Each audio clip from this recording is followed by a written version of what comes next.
The man is attempting to steal oil worth billions, but his nervousness is getting the better of him. The drill bit has become stuck in the pipeline, and the oil pressure at this point is rapidly increasing, putting him at risk of an explosion at any moment. In a panic, he grabs a wrench, trying to pull the drill bit out, but it's too late. A massive amount of oil vapor bursts out along the drill bit, instantly igniting the entire cave. Fortunately, the man runs fast enough to escape with his life. Having learned his lesson, the oil thief spares no expense and directly hires Jimmy, the industry's top drilling expert, for a hefty fee of $200 million. Compared to the previous novice, Jimmy is much more professional. He starts by setting a 3-minute countdown timer, then calmly inserts the drill bit into the pipeline. When he has drilled halfway through, he even injects coolant to lower the drill bit's temperature. Now comes the most critical part. Just before the drill breaks through the pipe, Jimmy suddenly stops. He then calmly connects an oil transport pipe to the drilling point. It turns out he plans to use the oil pressure to automatically burst through the last millimeter of thickness he left behind. This way, there's no safety risk. The moment the timer hits 0, a huge volume of oil flows into the transport pipe. The oil thief is very pleased. Next, he introduces Jimmy to an even bigger job.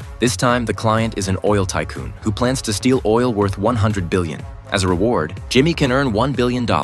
But Jimmy is reluctant to take the job because the oil pressure would drop too much, making it easy for the oil company to discover. Plus, storing that much oil would also be a problem. However, the client has already made preparations. He plans to store the oil in an abandoned water tower on a hill. Finally, he raises Jimmy's pay by another $500 million, and Jimmy reluctantly agrees. To avoid suspicion, the client directly buys a hotel because the nearest oil pipeline to the water tower runs right underneath it. Given the daunting nature of this mission, Jimmy calls in his old teammates from his oil-stealing squad. First, the team's pipeline specialist calculates the exact location of the pipeline. All they need to do is smash through the wall in front of them and dig a 50-meter tunnel to reach the oil pipeline. But after digging just 10 meters or so, they hit a layer of rock that regular shovels can't break through. Jimmy decides on the spot to use an impact drill, but this will undoubtedly create a huge noise that will alarm the hotel guests above. To make matters worse, a police officer suddenly shows up at the hotel for a patrol at that very moment.